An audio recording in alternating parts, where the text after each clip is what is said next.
Well, ladies and gentlemen, welcome to Tax Talk, broadcast by the Canadian Taxpayers Federation. My name is Jordan Bateman, and I'm the British Columbia Director of the CTF, joined, as always, by our Alberta Director, Paige MacPherson. Paige, how are you?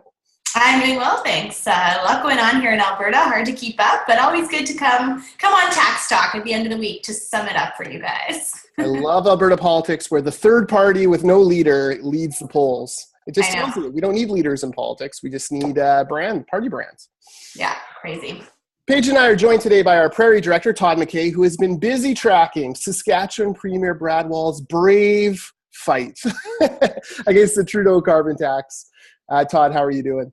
I'm doing well. Thanks for having me on. Yeah, our pleasure. We're going to talk a little bit about carbon tax and other Prairie issues, so looking forward to that. But first, the Canadian Taxpayers Federation, we're a nonprofit, nonpartisan advocacy organization dedicated to three things: lower taxes, less waste, and more government accountability. We have 90,000 supporters across the country, 50,000 Facebook likes, very much a grassroots organization for those of you who may be questioning otherwise. But our commitment to lower taxes, less waste, more government accountability, that's what drives all of the communications, research, and advocacy work we do. Lots of ways to connect with us. You can tweet us at Jordan Bateman or at Paige MacP or at Todd A. MacKay. Especially tweet Paige. She loves, arguing back and forth with people. It's like her hobby. She's almost Woodruff-like in her tweeting.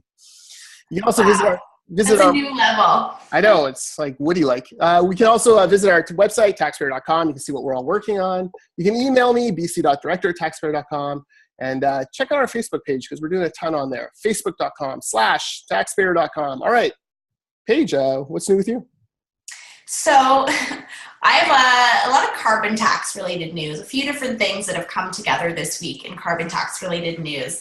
The Premier did her State of the Province speech, which cost $20,000, kicked off some more conversation on the carbon tax. The speech itself was fine. Overly expensive, started with a campaign style video. Like, that was pretty strange. They also rented out a conference hall in order to do it. Not sure it needs to cost $20,000 to put on a State of the Province speech. The government owns buildings in all the major centers. But nonetheless, they did that, talked a little bit about the carbon tax, and since then, the discussion has been kind of heated. In the legislature in Alberta, two MLAs, one from Wildrose and one from the government side, the NDP, sparred off in some committee meeting, and the sparring continued out into the hallway. So they continued debating the carbon tax. And Todd, you'll like this. What happened was essentially the NDP proposed looking into the agri-food business or agriculture in the province and look at how, with the state of the economy, how can we help them out? How are they doing? Wildrose, of course, retorted, well, let's have a detailed analysis done on how the carbon tax is impacting the agriculture sector.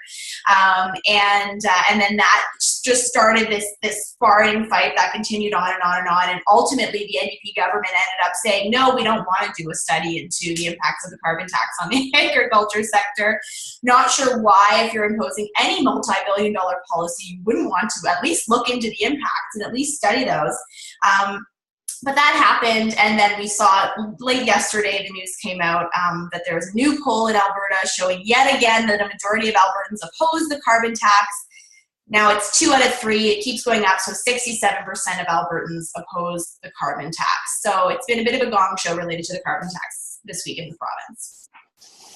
Well, yeah, I saw some of the news on that, and I found it hilarious because, as I understand, the government's push on that was, well, there's no point in studying the impact of a carbon tax before we implement it. What would happen? Like, the perfect farming analogy is, why would we check how wet the field is before we take the tractor in? Let's take it in and see what happens. Farmers do that sometimes, and usually that gets the tractor stuck. Todd is always or good. Oh, sorry, Todd, you cut out there. What was the last thing you said? I was just going to say, it makes sense to look before you leap. It's insane to try to put something like this in place without checking it out. Yeah, you are always really great for the farm analogies, like just the best analogies. Paige, don't you feel like we learned more about farming from Todd than we ever did in school or in anywhere else? It's like I learned more about farming from Todd than from my family who are farmers. Like even just in every analogy, I'm like, I take so much wisdom. Yeah. Legendary. We should actually mention there's a legendary trip Todd took Paige, myself, and our Generation Screwed director on. I know government folks go for fancy junkets in Morocco and Cuba and Paris. We go to Regina once a year for our annual meetings. And Todd actually took the three of us to Moose Jaw. And we peppered poor Todd with random farming questions the whole way. What's the difference between, is that a dugout? Is that a slough? What's the difference? What's that silo? Is that a silo? What's the whole thing? Is that a combiner? Did I use that right? Combiner? And poor Todd very graciously explaining to us city kids the farm life. Yeah, absolutely. It was very valuable. It's funny, like, Todd, you're right. I mean, they should look before they leap. And the irony here is that another party, so not Wildrose, PC, Sandra Jansen, who's probably, the most notable kind of left-leaning PC MLA, not like hostile to the government's direction per se. She actually proposed, when they were talking about the carbon tax, I think it was like a couple months ago, said, well, why don't we have kind of like a yearly check on this to make sure that it's actually accomplishing its goals and see how it's impacting the economy? And the NDP voted that down too. So the concept of like, they don't want to look into it beforehand. They don't want to do this impact analysis on the agriculture sector. They don't want to do it at midpoints to ensure that it's achieving its goals. I mean, they're really making it difficult for themselves to argue against the assertion that this is an ideological policy and it doesn't really matter if it's evidence-based or not. Well, that's right. And, we joke about farming and stuff like that, but to give you a little bit of perspective, it's hard to imagine how. But for me, I fill up my Honda Civic is about 45 liters total if I run it totally dry. It's nothing for a combine to take 1,000 liters of diesel at a fill up. Generally, those guys are filling it up once a day, and it's not unusual for those guys to be running 3 or 4 combines in a field at once. So you're looking at a carbon tax is going to run them probably an extra $100 a fill, just at BC's rates, and that's before it's fully implemented. So, and here's the really crazy part. So it's going to cost them an extra $100 every time they fill the tank, which is once a day when they're running hard during harvest. But they're already spending a good $1,000 a fill already. You don't think they're motivated to run diesel efficiently? Like those guys are spending all kinds of money to get efficiencies of even 0.5%, 1% here and there. They're running GPS. They can count how many seeds are going down per square inch when they're seeding. There's not much room to find more efficiency than Canadian farmers are already doing. So to hit them with the carbon tax and send their market share to somewhere like Australia, it's pretty tough to explain to fellas out there trying to get a harvest in the bin.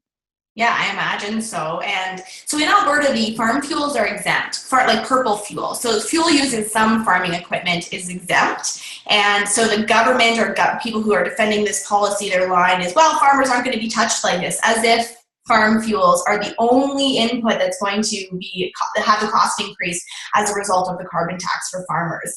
I mean, you know better than I do, but certainly the people that I talk to, they're concerned about fertilizer, nitrogen fertilizer. They're concerned about all of the other equipment that doesn't use farm fuels. There's, keeping water for their livestock. They've got to, feed them and give them water throughout the winter. Ensuring that it doesn't freeze involves a lot of electricity. There's so many different inputs in different kinds of farming. And so it's just so out of touch, I think, for the government to say, well, we've exempted this one kind of fuel, so you're good. Don't worry about it. Yeah, absolutely. Particularly the fertilizer one. That's a huge bill, and worse than that, it trickles back down. So to make fertilizer, they're just going to make it in the States or even Russia. You can import this stuff. So now it's more expensive. Plus, they're not supporting their local fertilizer producers here in Canada. We've got big ones in Manitoba as well as in Saskatchewan and Alberta. So we got to tell them to shut down so we can buy fertilizer from Russia at a higher price. Pretty tough to square these circles. In British Columbia, another section of the agriculture industry that was really hit hard by the carbon tax was the greenhouse greenhouse growers. So much so that they lobbied for years and actually negotiated their own kind of separate carbon tax deal. Because, of course, greenhouses produce carbon dioxide. I mean, that's the whole point, right? And, the fuel, the heating, it just was incredible, the bills they had, and almost put the greenhouse industry out of business in BC if the government hadn't buckled and given them an exemption. So it's questions like these where, we talk about the pan-Canadian, which means national carbon tax that Trudeau wants. It's always great at the macro level. It's these micro issues, these small groups who are especially hurt and have to pass along those costs to the rest of us. So we'll talk more, I'm sure, on carbon tax in a couple of minutes. But Todd, you got anything new? What's new with you? Yeah, we've got a few things cooking here. So Manitoba Hydro is now acknowledging that they've made mistakes. We all make mistakes. Some of their mistakes, they now say, are costing in the range of $1 billion. But don't worry, they got a good solution, no problem. They need an equity infusion from the provincial government, which is a lot like a huge check a from bailout? Right. I've not heard that one before. I've heard a lot of different terms, but equity infusion is new. I will capital transfusion. In my younger years, where my credit card balance could have used a equity infusion from somebody, it's insane. And so some of the management at Hydro would like to improve the appearance on their balance sheet by taking money from taxpayers who have Hydro on their balance sheet. Like, it's the most ridiculous merry-go-round. And to his credit, Premier Brian Pallister is now apparently the second most popular premier in the country, told Hydro, hey guys, how about you figure out how to solve some of your own problems before you ask for more money? It's weird that you even have to say that out loud, but that's the situation. But it is, as much as we can make fun of it, it's very serious, because Hydro is right now projecting 4% rate increases every year for 15 to 20 years. And they're saying that's the minimum.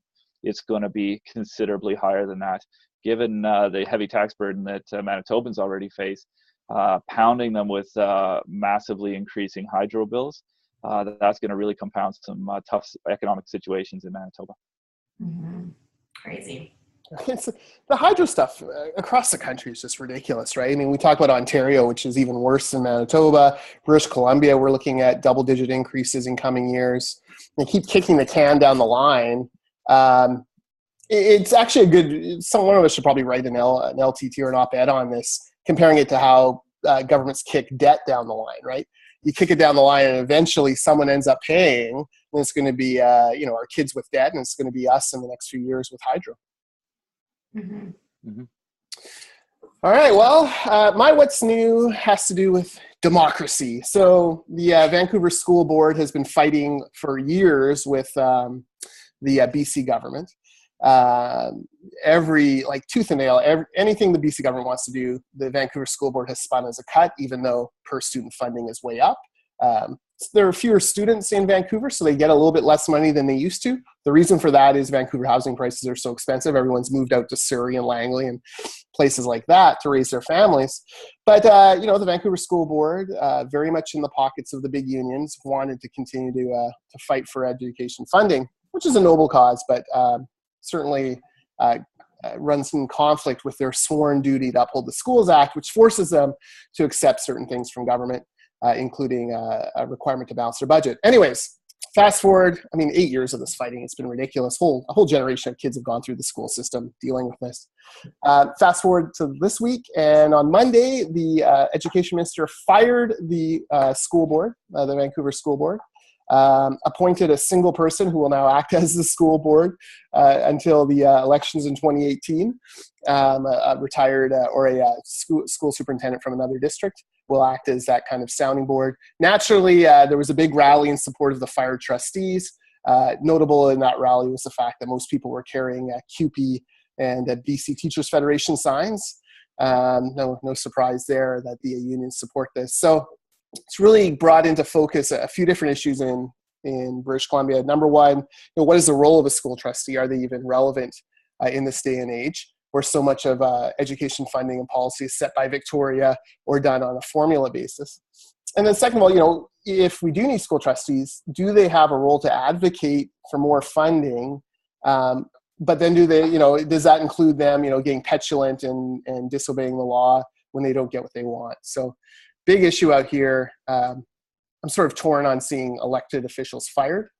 However, if they're violating the law that they swore to uphold in their oath of office, I suppose there's a case to be made for that. There's also a whole other layer where 6 senior administrators went on sick leave because they didn't like the way the board was treating them. Miraculously, now the 6 are quickly recovering and returning to work day by day.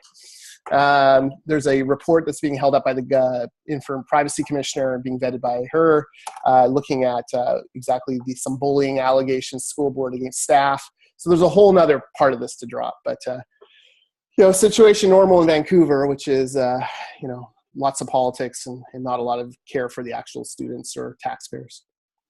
The whole issue of firing an elected official, that's really interesting. How's the public reacting?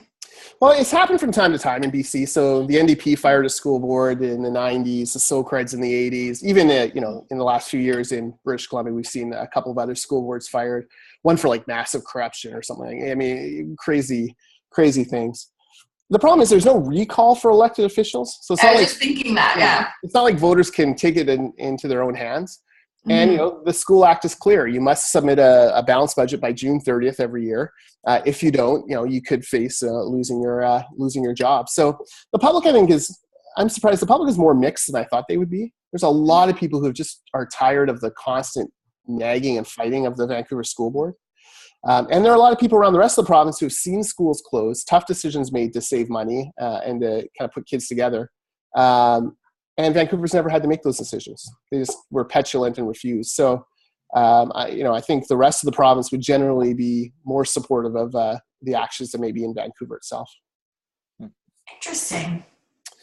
Yeah. Well, provincial election though in May, so we'll see how this pans out. The Liberals may have sacrificed one of their Vancouver ridings. There's one very close riding that they hold, but if it picks them up a couple others across the province, I guess it's a net positive for them. Yeah. Provincial election in May. That's crazy. I remember the last provincial election. It seems like not long ago at all. I have a question unrelated to the what's new, but related to the provincial election. Is the carbon tax an issue at all? Freezing it, keeping it frozen, or the NDP saying, how's that playing out? No, the only issue with the carbon tax, obviously we're at $30 a ton. Trudeau wants it $50 in that next term. The fight will be over what to do with the extra money that comes in, that extra $20 a ton. The NDP look like they want to spend it on transit and other infrastructure. The Liberals will continue to run on, revenue neutral, giving back in tax credits. The dirty secret, though, is virtually every tax credit or tax cut that's happened in BC in the last 8 years has been, quote unquote, funded by the carbon tax. So the carbon tax brings in $1.4 billion a year, but the Liberals have put $2.1 billion in tax credits in the other side. So technically, they could raise it to $50 and not actually give anyone a single nickel more. I think it'd be political suicide for them, but it does show you that the revenue neutral is actually, there's just so many ways. It's a bit of a shell game as far as government revenues go. Right. Interesting. So do the NDP have a shot at the election? Yeah, they're in the margin of error. Some polls have the NDP slightly ahead, some have the Liberals slightly ahead. But of course, last time, there was an 18-point deficit for Christy Clark when the campaign started. She won by 3 or 4 points. There's a famous Vancouver province front page from the last election, which had a picture of Adrian Dix, the NDP leader, looking right at the people, and the headline was, "This man could kick a dog and still be elected premier." And of course, he then lost. I remember. Yeah, I gotta say the Liberals are much better prepared for this election than the last one. They've got millions of dollars in the bank. They've done polls of every single Liberal-held riding. They're polling intensively in the swing ridings. They've done election, re-election campaign stuff with each of their members, and most of their incumbents are running again. There's only a handful who aren't, because there was such a big turnover last time. So, I'd bet on the Liberals, but it's BC, and you just never know. Interesting. Yeah. Cool. All right. Well, Todd, Brad Wall, one of the great heroes of Confederation, standing up to the meddling Ottawa folk, young Justin Trudeau trying to impose this national carbon tax on us. How's Brad Wall doing? Where is Saskatchewan at? And is he going to be successful in fighting these guys off? Look, he's certainly, I think, speaking for Saskatchewanians, they're not happy about this carbon tax idea. They're definitely not happy about it coming from Ottawa. The Liberals are not overly popular in Saskatchewan anyway. But he's raised a lot of really fundamental questions. How is it going to make it better for the environment if it's harder for Saskatchewan farmers to raise wheat, especially when their competitors in the US and Australia aren't going to face a carbon tax? He's already repealed the carbon tax. They're definitely not going to do it. And even when you look at both presidential candidates in the US, none of them mention a carbon tax. There's not even like a maybe we could look at thinking about doing it. There's nothing about that. They're not going to do it. As a result, it's interesting. One of the things that the carbon tax advocates seem to think is that if we make it more expensive to use fuel, diesel and whatever, is that it'll drive innovations and then we won't need as much. That is a possible outcome. But the other possible outcome is that you just chase those industries out. And you mentioned a good example actually with the greenhouse industry.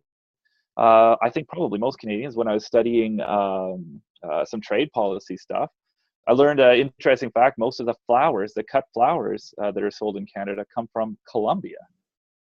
In a global trade scenario, you can push industries out of your province or out of your country very easily. And that's what Premier Wall's bringing up. Just because it may not drive innovation, it may drive industries out. And that conversation is resonating very strongly in Saskatchewan, and I expect it to continue and frankly to grow as this starts to bite.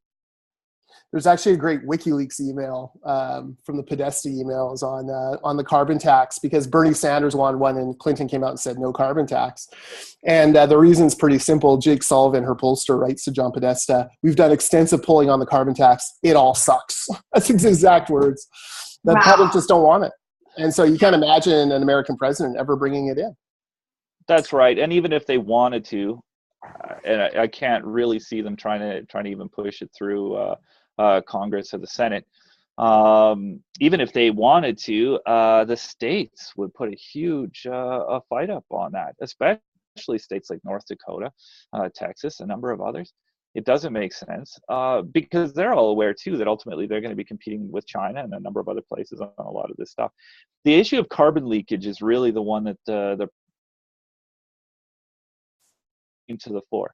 Just because we do this doesn't mean the rest of the world does. If we don't, or if the rest of the world doesn't do it, we've got to find better ways.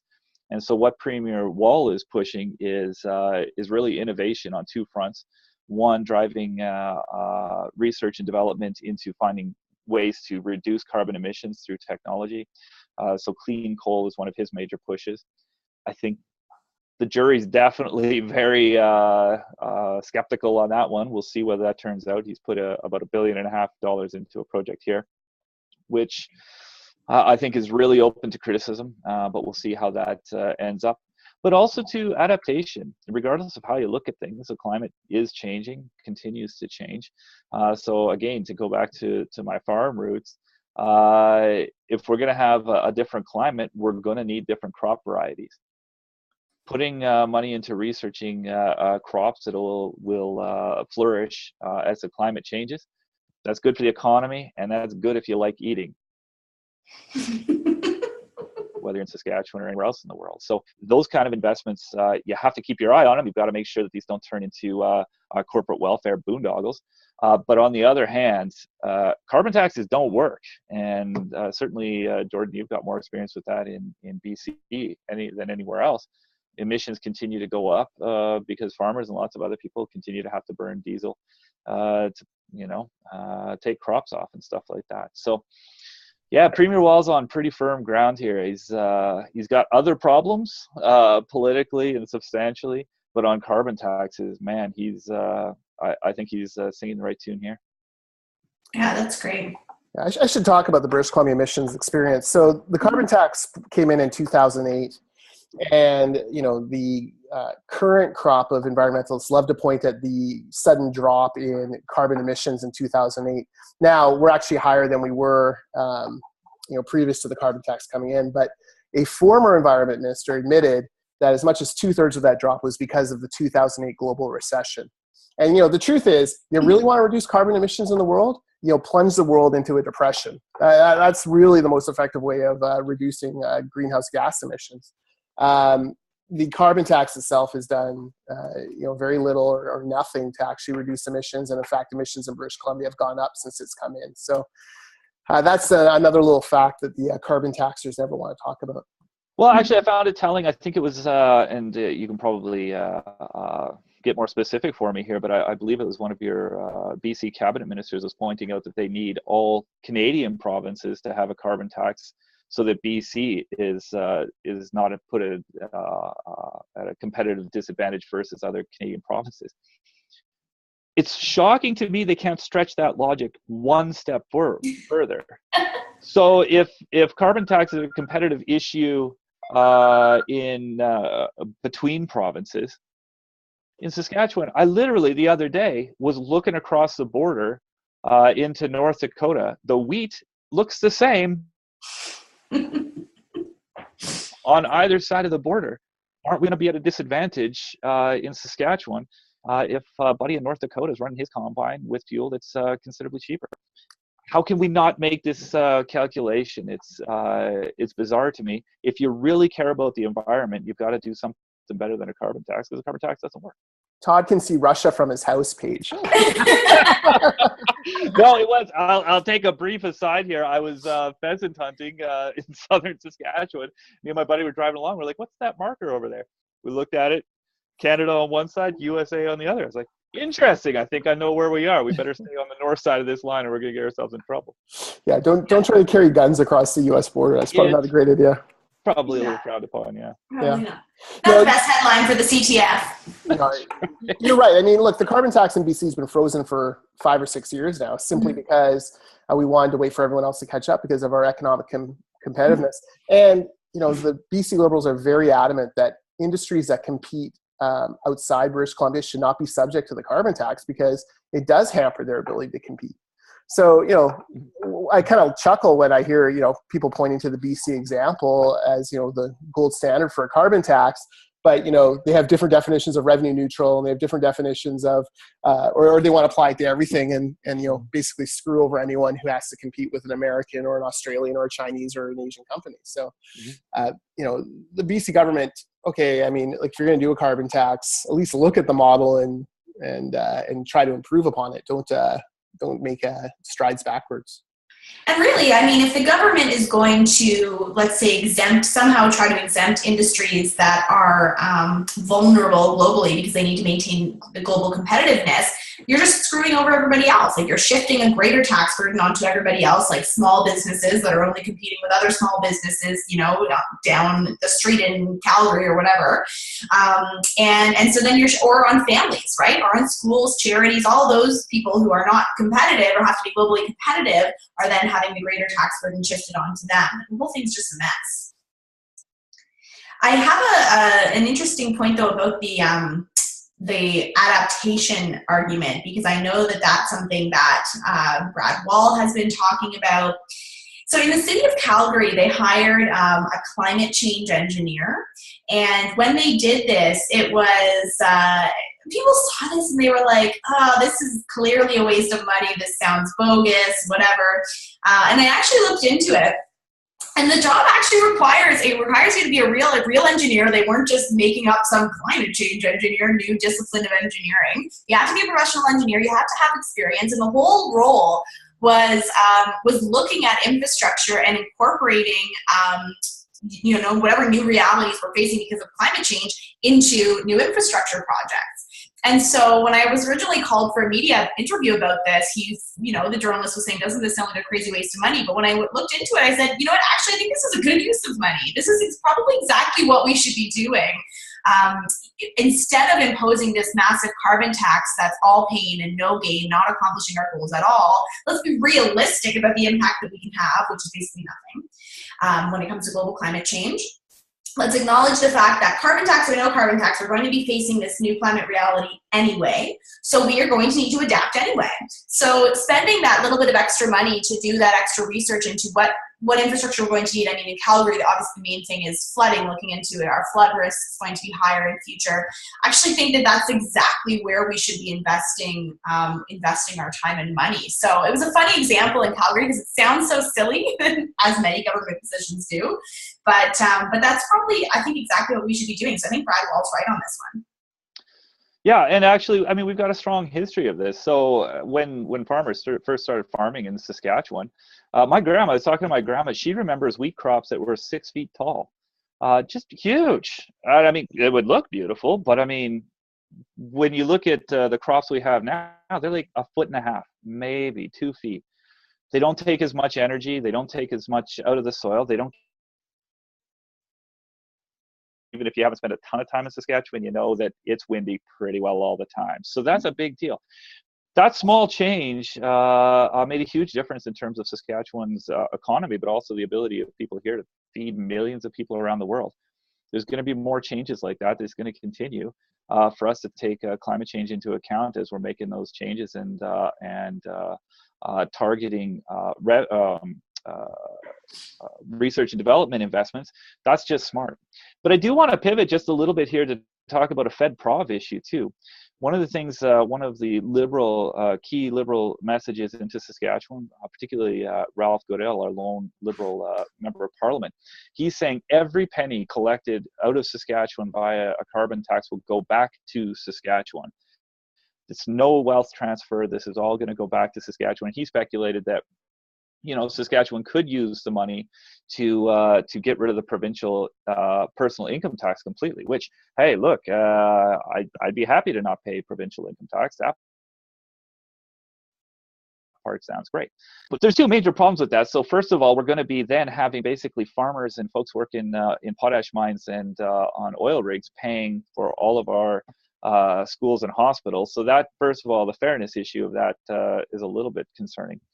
But secondly, does anybody really believe that the federal government will transfer money to the provincial government with no strings attached on something like this? Because if you do, it would be very easy for Premier Wall to deal with this situation. If the federal government imposes a carbon tax of, say, 2 or 3 cents a liter on fuel, Brad Wall could just reduce the provincial tax on fuel by 2 or 3 cents. It'd be just easy. It'd be a ridiculous merry-go-round and a political farce, but you could totally undercut the effectiveness and impact of a carbon tax by simply just, you know, doing a tax shuffle on it. It's absolutely ridiculous. At the end of the day, one of two things will happen. Either Ottawa will keep the money and spend it as it's back to Saskatchewan, but only if it spends on the green projects dictated by the federal government. Saskatchewan people don't want those decisions being made in Ottawa. We've got to make them in the legislature here, and that's a major part of this issue. Well, and also to suggest that any government program, any federal government tax increase, like these things come with administrative costs, right? Yeah. There's costs to everything, and generally when you file your freedom of information request and you put the information out to the public, their minds are blown by even how expensive the government has made whatever given program, whatever given administrative costs. They're usually quite surprisingly high. So to suggest, that revenue neutral assertion from the Prime Minister really bothered me for a number of reasons, but that's one of them, the administrative costs. The other is that they completely misused the term revenue neutral to suggest that revenue neutral means that, the money will go back to the provinces. That's not what revenue neutral means. There's an accepted definition of revenue neutral within tax policy. That's not what it is, shuffling it from one place to another in government. It's like when the Alberta government here tried to sell their carbon tax as revenue neutral because they were going to spend all the money in the province, which would make every tax revenue neutral. So, yeah, but I think that's a really good point, Todd, about the whole, you could completely offset the impact of a carbon tax by just reducing that tax at a provincial level. And it's something that I've heard talked about here in Alberta as well, certainly not with this government, but that's a really big possibility and would make the federal government carbon tax basically moot. Yeah, I mean, unless they're going to confirm that they would be fine with Premier Wall basically getting rid of fuel taxes. You can do the same, obviously, on power bills and energy bills and stuff like that. Unless they're going to confirm that they're fine with that, I don't buy it at all. But to your point, too, I have a really funny mental picture of this on the administrative costs. Like, so you're going to take $1 out of my pocket in Saskatchewan, send it all the way to Ottawa through the federal government, back through the provincial government, and that dollar is going to end up back in my pocket totally unscathed? I doubt it. That poor little dollar is going to take a beating. All the way to limp back in half if he makes it back. So no, I mean, it's insane. It doesn't make sense that way. And for the provincial government, this is a huge power grab, shifting power from the provincial governments to the federal government. There's no way to look at it any other way. And when you look at balance of power in Confederation, that's a major problem. And ultimately, it starts to become a unity issue when you look at it in the grand scheme. It is a problem. Hey, Todd, what's Brian Pallister in Manitoba doing? I mean, we hear a lot about Wall, but is Pallister just kind of going with the flow, or what's he up to? Yeah, absolutely. He's going with the flow. He's not. He hasn't said much about it. They included a campaign promise to study putting a price on carbon, and I want to be very clear about that. He said he's going to look at, he's going to study, he's going to come up with a made in Manitoba plan for putting a price on carbon. The word implement wasn't there, or impose, or create a carbon tax wasn't there, and that's an important distinction. And secondly, especially because you've got to put that in conjunction with another promise. Manitobans would get to vote before any major tax is imposed. Now, there's some debate in Manitoba as to whether a carbon tax would be a major tax. The current definition of a major tax is sales tax, income tax, and business taxes. If a carbon tax isn't a major tax, what are we even talking about? It's a tax that every Manitoban would pay in one way or another, and even if it's offset by other tax decreases, hundreds of thousands of Manitobans would come out behind even after you do the offsets. Again, particularly farmers and manufacturers and others. So, at very minimum, Brian Pallister needs to be clear that he's going to have a referendum before imposing a carbon tax. They have not been clear about that yet. They need to be. I think there's also a danger that Brian Pallister, really the mirror image of, or the polar opposite, I guess, to Premier Wall. While Premier Wall's fighting Ottawa's carbon tax, there certainly is a sense that maybe Premier Pallister will just let Ottawa do it and let Ottawa take the blame on it. That's not on. If you're going to let Ottawa impose a tax and going to accept the money back because of that tax, you've got to take responsibility and run a referendum. If they run a referendum and Ottawa ignores the results and imposes a carbon tax anyway, that's for MPs to face their electorate for in the next federal election. But the provincial government can't just sit on the sidelines here. So far, Premier Pallister is doing just that, and I think he's taking a huge risk.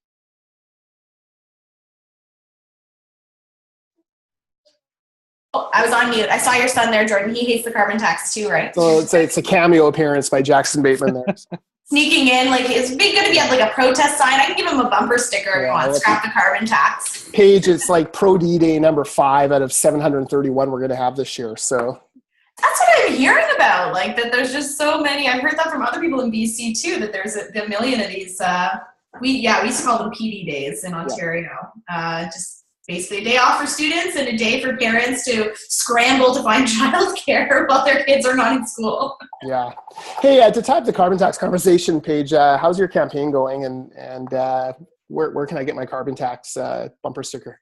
Yeah. So actually, I'll grab one because I've got them right here. The campaign is going quite well. So we launched a billboard in Calgary, we launched a billboard in Edmonton, both raising awareness about the cost of the carbon tax, using really lowball numbers, being super, super fair, using the government's numbers, and basically they're just showing a baseline. So if people want to check them out, if you're in Calgary, it's on 16th Ave Northwest, right across the street from SAIT, Southern Alberta Institute of Technology campus. And then in Edmonton, on Jasper Ave, right at 99th Street, right by the Shaw Conference Center. We also have bumper stickers, scrapthecarbontax.ca. That's our website as well that you can go to and find out some information about how the carbon tax is going to make your life more difficult.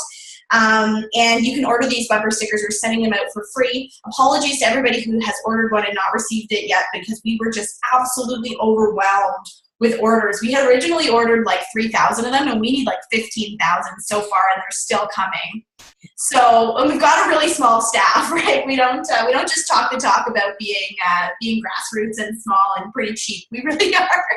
So we're trying to get them out as fast as we can. But you can go to scrapthecarbontax.ca and you can get a bumper sticker for free. I met a small business owner the other day. Runs a dog training business. I met him because he's training my dog. and I gave him one of these bumper stickers. He's been a supporter since 2003. He immediately slapped it on the back of his car, which was amazing. And so I encourage everybody else to do the same. I'm gonna get a few and then scalp them back to Alberta folks, Todd. Make a little bit of money here. Yeah, that's true. These are gonna be collector's items. Yeah, absolutely. Yeah, exactly. Yeah, and we have to make more swag. Like, I mean, the campaign's going to continue. We've launched the billboards, which are great. We've done the billboard or the bumper stickers, which are great. But I want to make some more swag too, some hats and some shirts, and yeah, we'll see how big we can make this branding and how much we can bother the government in doing so. What we need is a picture of a Prius towing a plow or something, like Todd's great editorial. If you haven't read that op-ed, go to taxpayer.com, read Todd's stuff on the carbon tax. It's been fantastic. It was Prius can't pull an air seeder. That's right. That was the best. It's such a good op-ed. Yeah, look at us, Paige, talking farm and talk, you and me. Come on. Yeah, you got it. That's all it takes. Sounds awesome. It's awesome. This year when we go to Regina, he's going to take us to Weyburn. So we're going to live it up. All you can eat KFC. Buffet. All you can eat KFC buffet. All right. Well, now it's time for our usual feature, the waste of the week. So, guys, we have a lot of problems in Vancouver. Homelessness, expensive cost of living, red tape, pretty flat economic growth, reliance on corporate welfare to prop up a highly profitable film industry. So you'll have to forgive me for being a bit stupefied that Vancouver City Hall has decided to blow thousands and thousands of dollars to take an Airbnb operator to court. They're suing to stop a 2-bedroom townhouse in the Fairview neighborhood from being rented out. They even had city staff pose as customers in an elaborate sting operation for this Airbnb. Now, if you go on Airbnb today, you'll find literally hundreds of units available to rent in the Vancouver area. Why this one was so unlucky is completely beyond us.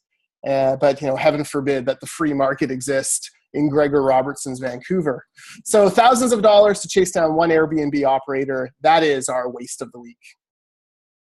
That is crazy. That reminds me of when there was that whole Uber scandal here in Calgary, and there was some speculation over whether the city sent got employees to try and become Uber drivers and see how it was working. Like, how is this something that cities would ever even consider spending money on? When this was a possibility here, I know people were outraged. Are people mad in Vancouver about the fact that this sting operation? Like, is this the role of government? They've actually got some surprising pushback on this. So, we're hopeful. Look, we don't even have Uber in Vancouver. We don't even, we can't even do the Naheed Nenshi thing and hire sex offenders to try to become Uber drivers like apparently he bragged he did. We don't have it anymore.